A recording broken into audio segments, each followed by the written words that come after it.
Claves, el mundo visto desde América Latina. Estamos en Guadalajara y esta es una coproducción de Deutsche Welle Televisión y el Sistema Jalisciense de Radio y Televisión. Mi nombre es Gonzalo Ernesto Cáceres y en la conducción está hoy conmigo mi compañera Trini Rodríguez. Gonzalo, hola, bienvenido aquí a Guadalajara, bienvenidos todos. Y precisamente hoy el tema redes sociales, un tema polémico en nuestra actualidad, saber si es un sueño o es una pesadilla. Nos acompañan expertos en el tema. Saludo en primer término a Sandra Weiss. ¿Cómo estás, Sandra? Mucho gusto, gracias por la invitación. Soy corresponsal para América Latina de diarios alemanes como Die Welt y soy usuaria de Internet, de las redes sociales y lo estoy viendo como corresponsal. Nos acompaña también un periodista experto en estos asuntos, Eduardo Quijano. Hola, ¿qué tal? Muchas gracias por la invitación. Soy Eduardo Quijano, como decía, soy coordinador de la Maestría en Comunicación de la Ciencia y la Cultura del ITESO aquí en Guadalajara. Y por supuesto también con nosotros Ángel Bañuelos, que también manejan mucho las telecomunicaciones. Sí, gracias por la invitación igualmente. Y nosotros somos parte de un corporativo de 9 empresas, CTJ, y 2 de ellas tienen que ver con redes sociales y por eso estamos aquí. Gracias. Todos, cual mal, cual menos, cual bien, cual mal, nos maravillamos de Internet y las redes sociales, pero ¿las manejamos nosotros o bien otros nos manipulan? Bueno, yo creo que hay de las dos cosas. En principio, este tipo de nuevas plataformas a través de las cuales el individuo ya no solo consume, sino también tiene la capacidad de producir, tiene la posibilidad de descentrar la información que recibe, de producirla y mandarla a otros, de tomarla de otros medios. En ese sentido hay mayor libertad. Pero por supuesto que también somos manejados por formatos específicos de entender la realidad que no dependen de quien usa las redes sociales. Esta red social, hablando de esto, podría convertirse en un riesgo, podría convertirse en una pesadilla para muchos. ¿Qué tan inocentes pueden ser estas redes sociales en nuestra comunidad, Sandra? Mira, yo veo que hay mucho vértigo en toda esa evolución de las redes. Yo vi alguna vez una gráfica de que la tele para llegar a 100 millones de usuarios fueron 15 años, después Internet fueron 5 años y Facebook fue 1 año, una cosa así, o sea, como que se está revolucionando mucho. Y yo creo que estamos un poco corriendo atrás con nuestro conocimiento, cómo manejar esas redes, como que ya no le llegamos al ritmo y veo ahí un gran problema, que la mente de las personas no evoluciona de la misma manera que las tecnologías. Es un poco el viejo problema de Marshall McLuhan, ¿no? Del message y el mensaje y el mensajero. Desde ese punto de vista sería entonces un riesgo bastante grande el que estamos, al que nos podemos ver enfrentados dentro de muy poco. Yo creo es más que un riesgo, es un reto. ¿Qué vamos a hacer? ¿Qué vamos a hacer para manejar esas tecnologías? ¿Cómo lo vamos a hacer? El sueño de la libertad está muy ligado a Internet, especialmente entre los jóvenes, pero cada vez vemos acciones de los estados y grupos privados que nos instalan programas en los computadores que nos asustan cuando vemos que efectivamente así ocurre en el mundo cibernético. ¿Estamos totalmente indefensos?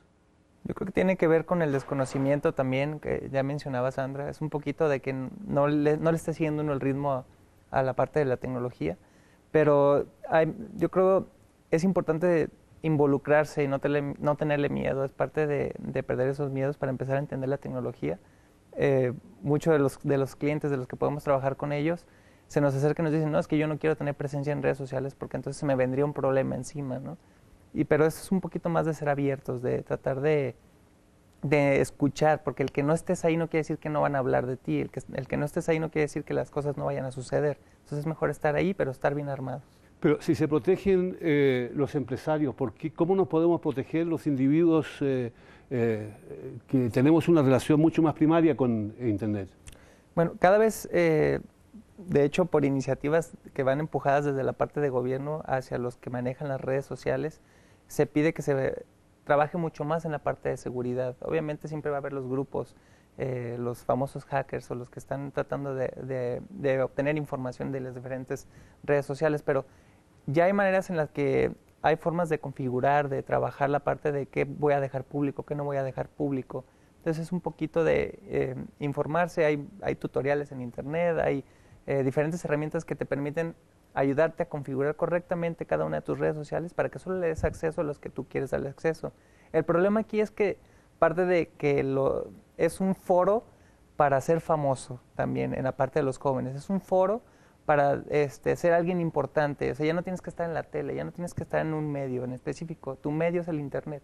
Entonces, acaban de pasar eventos como que hay alguien que sube un video y empiezan todo el mundo a seguirlo, ¿no? Cuando no era nadie conocido en la televisión. Entonces, ese tipo de dinámicas hace que dejes abierto demasiada información porque tú quieres ser famoso. Entonces, es parte también de la forma de pensar. Podemos pensar ahí, en esta parte de las redes sociales, dejar este sentido inocente de la red social, sobre todo en los jóvenes, en esta parte que no es el empresario que tiene un conocedor sobre el tema y que regula qué dices y qué no dices, qué expresas y qué no en la red.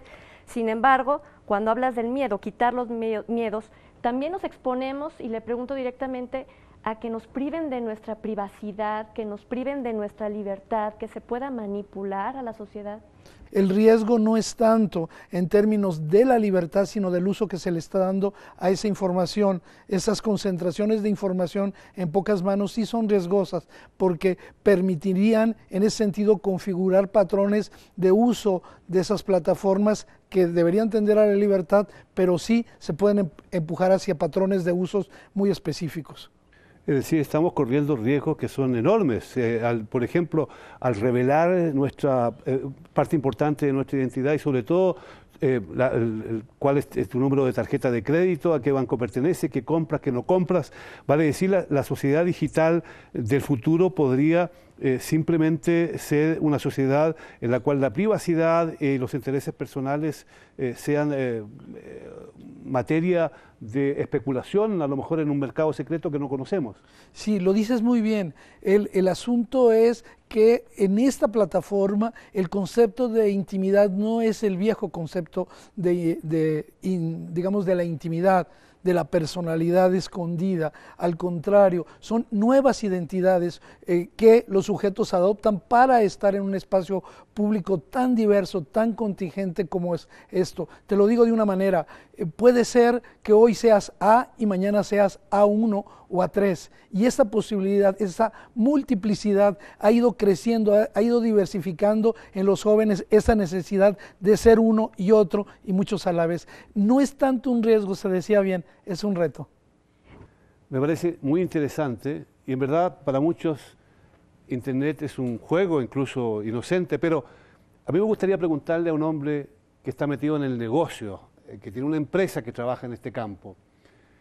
¿Quién está realmente detrás de Internet? ¿Quién es el dueño de este gran negocio? Se debe de entender que el dueño de este gran negocio somos todos. Así se debería entender. Lo que pasa es que, al final de cuentas, el Internet o las redes sociales están hechas para que el ciudadano tenga ahora el poder, que el consumidor final tenga ahora el poder. Y eso es parte de lo que ha costado mucho trabajo, tanto a empresarios, a gobiernos, a políticos, entender que no es la forma tradicional de comunicar, no es la forma de que, pues la parte que yo hacía en campaña normalmente, offline, la voy a llevar tal cual a las redes sociales. La gente aquí va a escoger qué quiere oír, qué quiere ver, a qué hora, con quién, por qué seguir a uno, no seguir a otro. Entonces se trata un poquito más de, ahora sí, escuchar, y de donde el poder lo va a tener el ciudadano, donde el poder lo va a tener el consumidor final, y no las grandes empresas. Sino esa es una versión bastante hermosa de lo que es el negocio que hay detrás de Internet, pero de hecho hay grandes imperios, ¿no?, que son los que están manejando todo lo que se mueve en la red. Sí, hay tendencias o sea, hay redes sociales que son temporales, ¿no? Pasó ya con MySpace, MySpace va muriendo, hay otras redes sociales que también surgieron y van muriendo.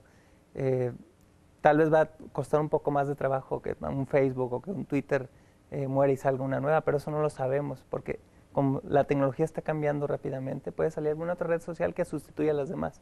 Entonces realmente pues son poderes, sí, pero son muy temporales, no son de largo plazo. Y entonces es ahí donde el ciudadano va a escoger a dónde se va a ir. Por ejemplo, en algunos países Facebook ni siquiera pinta, ni siquiera es el principal. son redes sociales que se crearon localmente. Entonces, como que depende mucho, al final de cuentas, de la opción del ciudadano. Nosotros, del lado de negocios, lo que trabajamos es eso, como en forma de empresa, en forma de gobierno, en forma de político, cómo pararte ahí, pero primero escuchando, primero viendo qué es lo que quieren, qué es lo que necesitan, y entonces ofrecer una ayuda honesta y una ayuda humilde, sincera, de qué son los contenidos que vas cómo vas a interactuar con ellos. Eso es como la parte difícil, en donde es muy difícil romper ese esquema tradicional, ¿no? Yo no me lo creo del todo. Porque podemos entender que a lo mejor surge la red social creada por jóvenes y la lanzas al internet, ¿no? A la red. Pero debe haber alguien que estudie qué entra y qué sale, estos códigos, y saber qué puede quitar, qué puede cuidar, qué puede vetar, qué puede estar vigilando, dependiendo para qué se usa esa red. ¿Sí? Podemos pensar que es una red como Wikipedia, que solamente vas agregando conocimiento y se acabó. Sin embargo, puedes ver un Twitter donde estás enviando información instantánea en breves espacios y que a lo mejor ahí sí puede causar un conflicto social, político, etcétera. A eso me refiero. ¿Hay alguien que controla eso? No, a final de cuentas los mismos países van a empezar a regular, ¿no? Pasó con China. China estaba vetando las redes sociales y censurándolas. Y ya van a ser decisiones, pero al final de cuentas no es que haya un control que salga directamente de los que generan las redes sociales. Vamos a ver qué nos dice el periodista y experto en redes sociales. Sí, no, definitivamente desacuerdo en esa posibilidad utópica de que no haya algún interés y que sea de todos. Esa es una pretensión prácticamente imposible de realizar, fundamentalmente porque las capacidades son asimétricas, las capacidades para el manejo de las redes, de la velocidad, la transferencia, etcétera. Sin embargo, sí, en la medida en que el control absoluto ya es imposible. Se bloquea un sitio y se puede abrir otro, de manera rápida, consistente, y es verdad también que se puede conseguir de una manera diferente hacer uso de diversos canales de información para tener la información, seleccionar. Sin embargo, siguen dependiendo del mainstream, de los medios tradicionales para obtener información al que solamente le ponen el coro de las informaciones de lo que la gente dice. Esa es la única diferencia hasta el día de hoy. Hasta hoy no hay una verdadera narrativa novedosa en esas redes, verdaderamente novedosa, que no provenga del mainstream. Por supuesto, algunas veces vienen de la calle en aspectos y situaciones coyunturales, pero también los buenos medios lo tienen. Sandra, ¿alguna repercusión de todo esto en el desarrollo social de cualquier país? Mira, quiero retomar las dos ideas que dijeron. Bueno, sí, Facebook puede morir mañana, pero el señor Zuckerberg se hizo multimillonario. O sea, eso no se lo vamos a quitar, o como que sí hay intereses económicos fuertes atrás. Y también el tema que dijo el maestro, es absolutamente asimétrico. Aquí en América Latina, 36% tiene computadora en su casa. O sea, es muy poquito. Los países que más tienen son Chile y Brasil, apenas arriba de 50%. O sea, es muy poquito todavía como para hablar de algo que sea realmente global, es absolutamente desigual. Y la información también, como ya lo mencionó él, o sea, para mí como periodista, o sea, el periodismo ciudadano, lo que tuitea un cualquiera, o sea, para mí no es confiable. O sea, para mí las fuentes tradicionales son los medios tradicionales, las agencias, los grandes diarios. O sea, hay que tener muchísimo cuidado. O sea, yo tampoco no veo que han crecido nuevas fuentes de información, la información sigue siendo la tradicional. Están ahí, pero como para trabajar con ellos, para darles veracidad, lo veo muy complicado, todavía no veo eso. Y el periodismo ciudadano, pues no creo mucho en eso, o sea, hasta que haya un dentista ciudadano, un cirujano ciudadano, o sea, es un oficio que hay que aprender, que tiene sus reglas, y pues no cualquiera puede hacerlo. Pero eso sucede con alguien que está obligada a recurrir a otras fuentes, no solo a Internet. Tu trabajo de periodista te obliga a otro, pero no sucede lo mismo, creo yo, con los jóvenes. Los jóvenes no van a las otras fuentes, se quedan en Internet en su gran mayoría. Incluso estadísticamente ya los jóvenes pasan mucho más tiempo en Internet que en la televisión. O sea, ya realmente su fuente de información no son los medios tradicionales, sino es el mismo Internet, ya sea blogueros, ya sea el Wikipedia, los Wikileaks famosos. O sea, ya hay otras fuentes de información que está buscando. Definitivamente los medios tradicionales están mudándose a la parte del Internet y ahí por ahí están también poniendo información, se están convirtiendo mucho los reporteros en blogueros famosos y entonces ya son ellos la fuente de información o los que o quienes de donde parte esa información.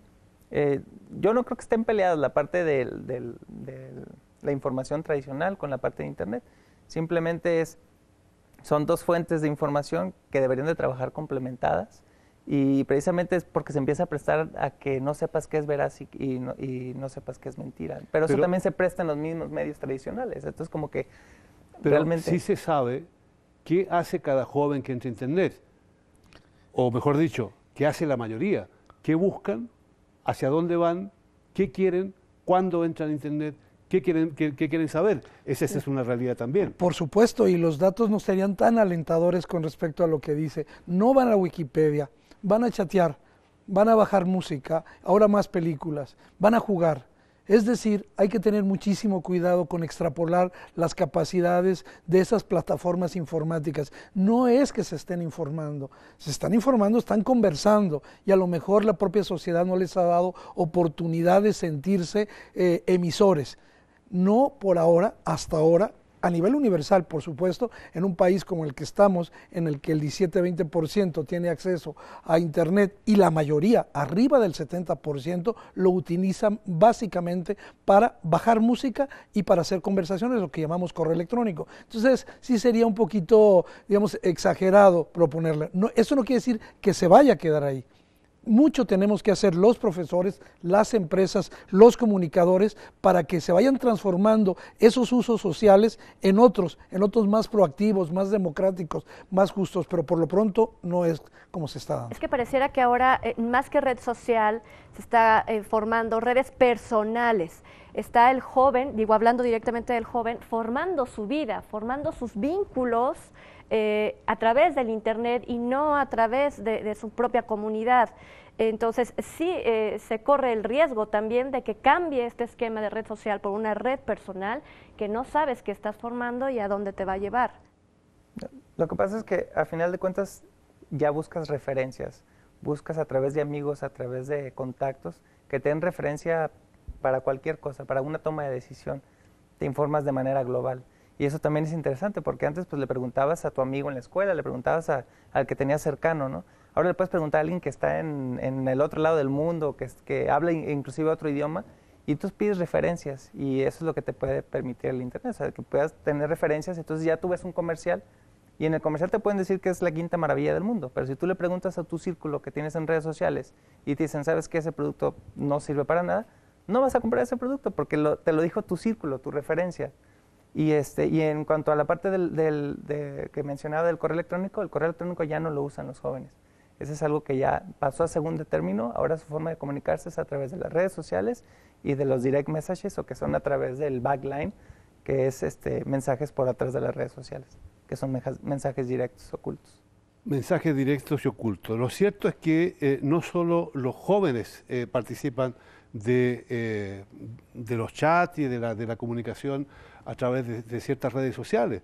También se lanzan mensajes a través de Internet para tratar de orientar a la opinión pública. Los estados están en ese sentido, como China decíamos recién, no solo censurando, sino que también están enviando mensajes muy concretos para orientar a los jóvenes y a la opinión pública en una dirección determinada.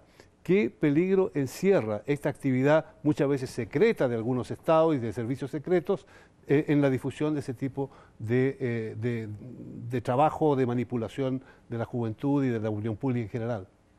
Mira, esa manipulación siempre ha existido, siempre han tratado de manipular, de desorientar, desinformar, nada más hoy hay otros medios.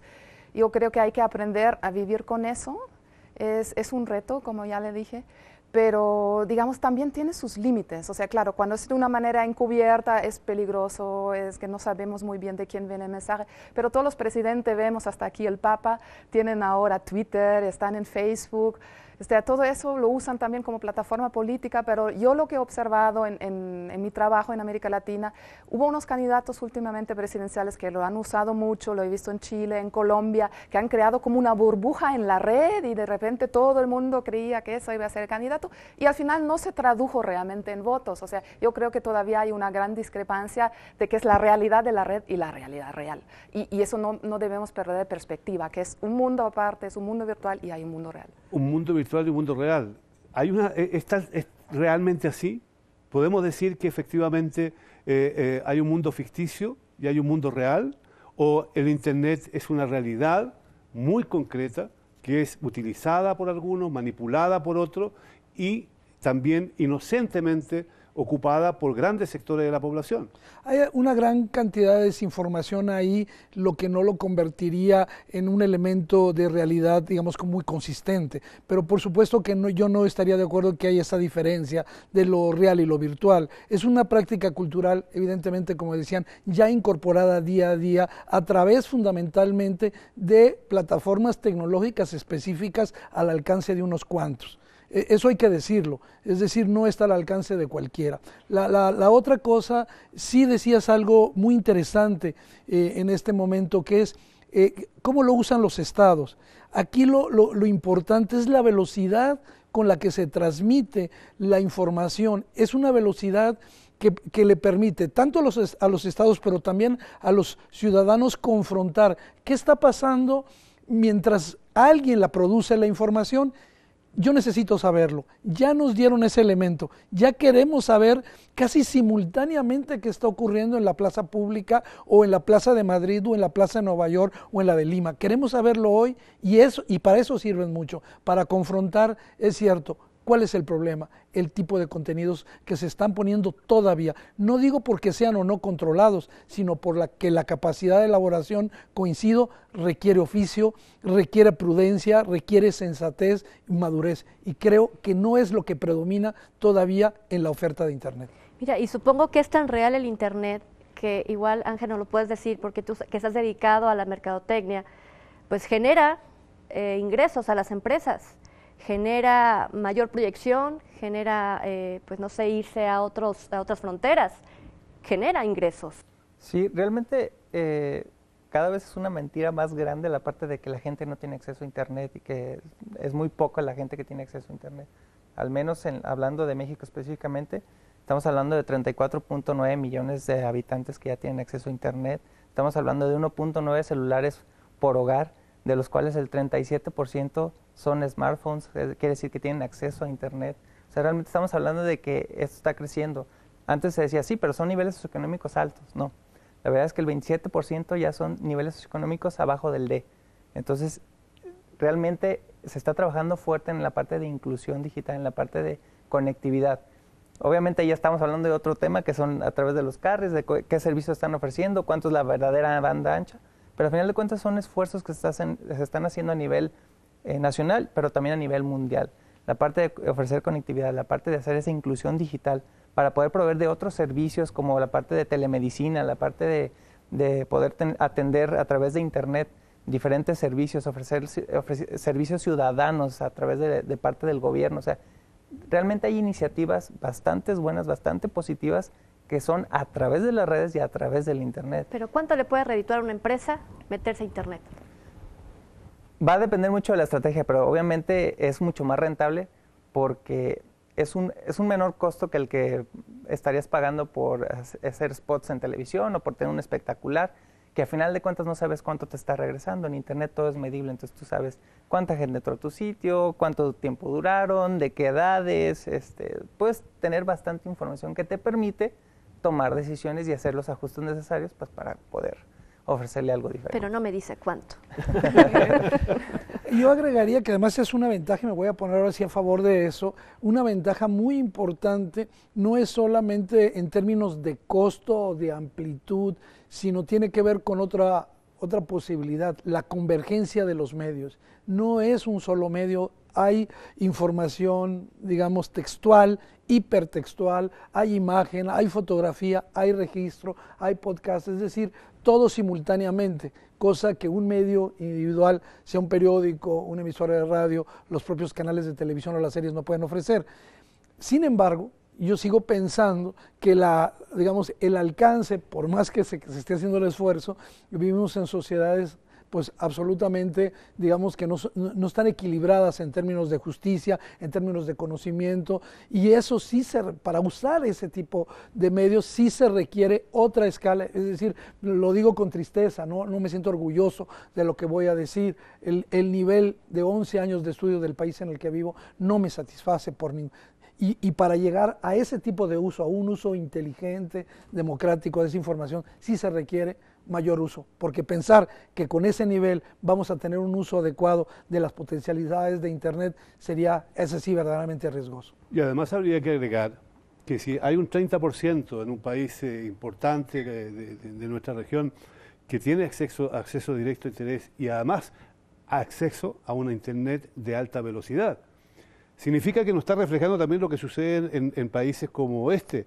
donde hay 2/3 de la población que prácticamente tiene condiciones de vida bastante precarias y 1/3 que sí disfruta de esas posibilidades.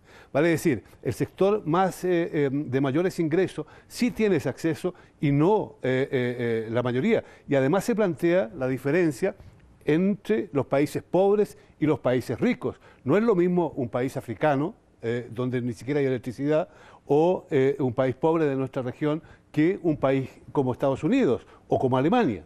Absolutamente, estoy de acuerdo contigo. Por lo tanto, tan democrático el Internet no es. No, estoy de acuerdo. Y recién leí una estadística de los más retuiteados del mundo, y el primero era el embarazo de Beyoncé, y después venían partidos de fútbol, y como en sexto lugar el tsunami de Japón.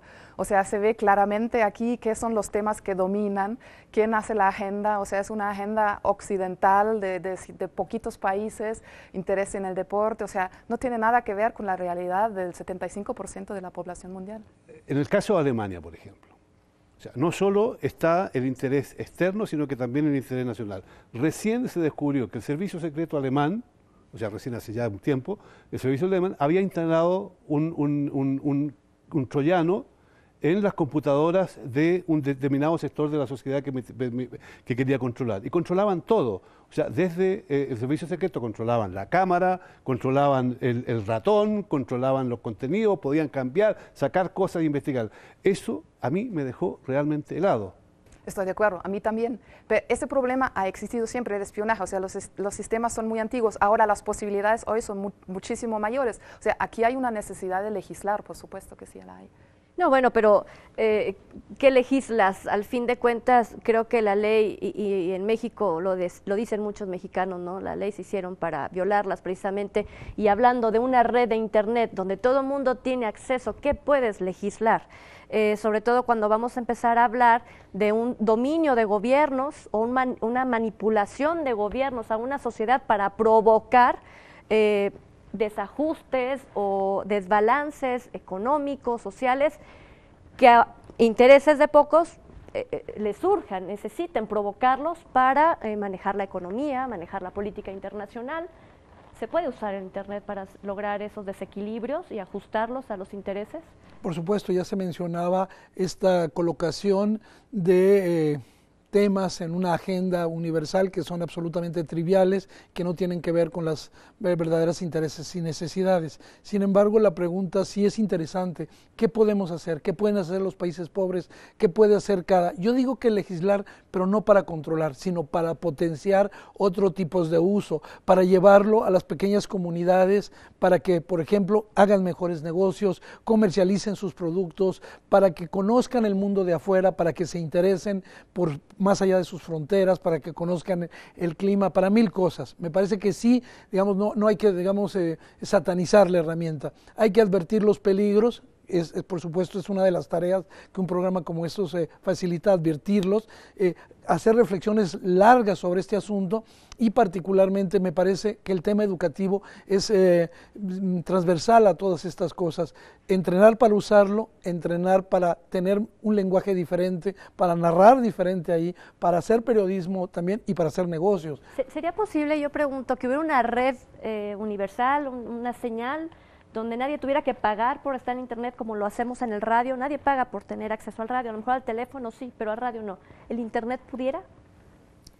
De hecho, los diferentes foros que se han estado trabajando, por ejemplo, pasó el GPPS, que es un foro internacional a nivel mundial de políticas públicas. Parte de lo que se estaba proponiendo ahí era precisamente pues cómo les damos para acceso a internet a todos. Y hubo al final un grupo de jóvenes, se invitaron a jóvenes de prepa y de profesional, y se les preguntó qué opinaban del internet, que cómo lo usaban, si tenían redes sociales, no tenían. Y en lo que sí coincidieron todos es que el internet debería ser gratuito, que ellos lo ven como el tener luz, como el tener agua en tu casa, pero que esto debería ser algo gratuito. Siempre se habla que transformaciones como las que tienen lugar en los países árabes han sido posibles gracias a la utilización de las redes sociales. Pero también se nos habla y se nos informa que hay una participación de determinadas instituciones para hacer la guerra a través de Internet. Y no se legisla con respecto a eso y nadie quiere hablar de eso de los grandes países, pero sí se levanta todo el sistema para castigar a alguien como Wikileaks, que ha denunciado prácticas verdaderamente aberrantes. ¿Eso no es una mala señal? Sí, por supuesto es una muy mala señal el que haya una enorme diferenciación en las sanciones que reciben aquellos que usan de una manera irresponsable, permanente, continua la información, y aquel que denuncia. Por supuesto que estaría de acuerdo, pero tampoco hay que poner en un altar gigantesco lo que hizo Assange, porque hay muchas situaciones cuestionables que no fueron realmente legitimadas y validadas en lo que debe de ser un ejercicio periodístico amplio. Y yo sí no estaría de acuerdo con una afirmación que acabo de escuchar, que movimientos sociales fueron impulsados por las redes sociales. No, solamente fueron difundidos. Lo que se utilizó fueron para cuestiones operativas, puntuales, para difundir aspectos específicos, pero la movilización social hasta ahora, hasta donde yo sé, ninguna de las que ha existido han sido a causa del uso de las redes sociales, porque pues sería bastante mecánico. No hay, uno es el cansancio, otro es el hartazgo social, la pobreza, el hambre, el dolor humano, son mucho más potentes que cualquier red social. Ok, yo creo y sé y entiendo que el motivo principal es el hartazgo. Sin embargo, ¿cómo provocas que salgan a la calle? La red social está formando una parte fuerte en el convencimiento de las actitudes y las acciones de la gente. Mira, yo creo que hay varios mitos en las redes sociales, o sea, como que pensar un día ya nos van a ahorrar a pensar por nosotros mismos, ellos van a resolver los problemas políticos, llamando por la red, por la revolución, todos se van a unir. Yo creo que hay unos mitos que hay que desmontar, o sea, de aquí a la realidad todavía es un paso. Ayudan, sin embargo, ayudan a comunicar, a que el mundo está mucho más chico ahora, que yo sé qué pasa en Egipto porque veo en Twitter. Por supuesto que ayuda, pero tampoco, o sea, no es la realidad, falta un paso. Quisiera comentar algo al respecto. Tengo amigos viviendo en Nueva York, visito Nueva York con frecuencia 2 veces al año, y me di un día la tarea de ver en directo las movilizaciones de los llamados malamente indignados allá en Nueva York. Lo vi por lo menos 6 horas consecutivas. Puedo decir abiertamente que no sé mucho más de lo que ya sabía. Y lo vi 6 horas, un individuo que estaba transmitiendo en vivo, en directo, moviéndose con ellos, entrevistando gente. ¿Por qué? Porque no me pueden convencer de lo que yo, como muy bien acabas de mencionar, de lo que yo realmente estoy convencido y motivado para hacer. Yo creo que no es ese digamos, el fruto principal por ahora de esas plataformas, y no porque uno no quiera, a lo mejor uno quisiera que convencieran a la gente de grandes campañas de ahorro de agua, que es tan indispensable y tan estratégico como otras cosas, ¿no? O de vacunarse, o de no tirar basura, pero no hay que llegar a tanto, a cosas tan simples como esa, y no se usa. Yo creo que tendría beneficios, no quiero ser irónico, pero creo que algo tan simple como el uso del agua no se ha logrado. Por eso no necesita salir a la calle, simplemente ahorrar agua, y no se usa para eso. Ahí hay una pequeña señal. Lo que sí está claro es que hay una serie de análisis, de estudios que nos muestran cómo ha cambiado el comportamiento de la gente desde la aparición de Internet. ¿Qué ha pasado realmente? Ustedes son quienes también en su empresa analizan el comportamiento de las personas, con buenas intenciones, desde luego, tengo que entenderlo así, pero ¿ha cambiado realmente el mundo, y lo digo a partir del microestudio, desde la aparición de Internet? ¿Somos diferentes después de Internet? Lo que pasa es que es parte de cuando iniciamos, de lo que decía Sandra, se está acelerando todo. O sea, el tener acceso a información mucho más rápida, el tener acceso a tener opiniones de amigos en tiempo real, el tener acceso a eso que se está moviendo demasiado rápido te hace que te tengas que mover mucho más rápido tú también. Entonces, eso es lo que sucede, eso es el fenómeno de los cambios que están sucediendo a través de que hay Internet. O sea, ya tu fuente ya no es una, tu fuente pueden ser miles. Entonces, es un poquito lo que está sucediendo, ¿no? Que se aceleran las cosas, tienes acceso a más información. Al tener acceso a más información también tienes que tomarte más tiempo de ver cuál sí es verdadera, cuál no es verdadera, cuál sí te sirve, qué no te sirve. ¿Y cómo puedes filtrar eso? Realmente es como en todo, ¿no? Va a tener que ser mucho de lo que tú percibes, vas a tener que ser mucho de lo que los demás también te digan, si la información que encontraron era buena, no era buena. Entonces es un poquito la forma de trabajar o de comunicarte normalmente. ¿Cómo lo filtran ustedes más concretamente para llegar a resultados concretos de la investigación? Bueno, nosotros lo que hacemos es analizar el contenido, por ejemplo, de los comentarios en redes sociales, y en base a pues, algunos algoritmos, algunos estudios, a cómo están compuestas las frases, a qué sentimiento se le asigna, podemos saber si son comentarios positivos, si son negativos, si vienen de alguien que es real, si vienen de algo que no es real, los famosos trolls que les llaman, que son cuentas que se crean para pues atacar a ciertas personas, a cierta marca, a cierta cuenta de Twitter, pero es en base a analizar la información, en base a ver el contexto, en base a ver a quién es la persona, y definitivamente el Internet te permite que tengas otras identidades, ¿no? Incluso ahora mucho que se está haciendo cuando alguien va y aplica algún trabajo, viene tu nombre, viene tu correo, y pues viene lo que tú plasmaste en tu currículum. Pero ahora lo que hace la gente es, ok, correo, lo busca en Internet y empieza a ver todo lo que haya de información acerca de esa persona.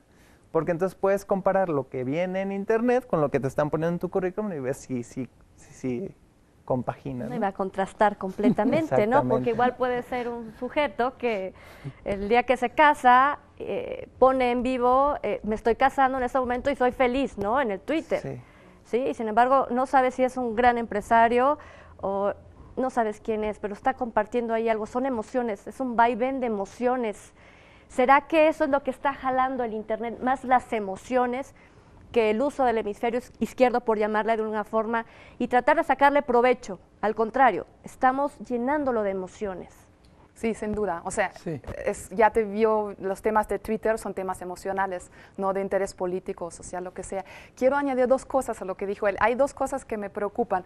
Uno, la pérdida de tiempo, porque es una cosa, te está consumiendo mucho tiempo. Creo que nos ha pasado a todos que los hemos usado, que, bueno, cliqueamos aquí, por allá, a ver qué dice él, y ya se pasó la hora y no hemos empezado a trabajar. O sea, a mí me ha pasado muchas veces. Y el segundo es el uso del lenguaje. O sea, yo veo Twitter en 140 caracteres. O sea, tengo que ser un genio, un Juan Rulfo, para escribir algo medianamente inteligente en 140 caracteres. Yo soy periodista, considero que trabajo con el lenguaje y la verdad no logro decir cosas muy importantes en 140 caracteres. Y además los jóvenes están usando ni siquiera el alfabeto, están usando señas y como que para mí a veces ya ni es entendible lo que dicen. O sea, la influencia que tiene eso sobre el uso del tiempo y el lenguaje a mí me preocupa porque yo no sé muy bien a dónde va eso. Vamos a dejar de saber escribir, quizás, ¿no? Tal vez. o de poder hablar con tal Riqueza. soltura y riqueza. Vamos a tener que olvidarnos Muy del concretos. alfabeto. Concreto, diría, mira, es que tú eres muy positivo, ves el internet con tal positivismo maravilloso, ¿no? ¿Tú no ves el peligro que ves, Sandra? No, definitivamente es el... Y depende como de los países o por regiones.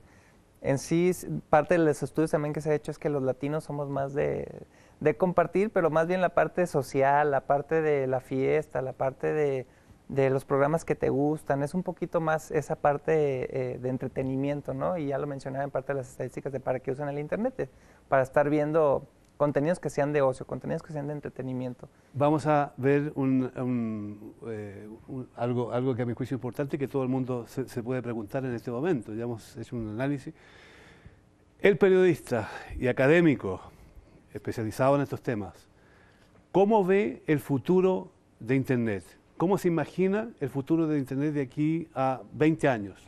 Me gustaría conocerlo y además es una pregunta muy interesante porque nos reta a tratar de ser no solo negativos o positivos, sino escalar este fenómeno. A mí me parece que 3 elementos constituirían el futuro.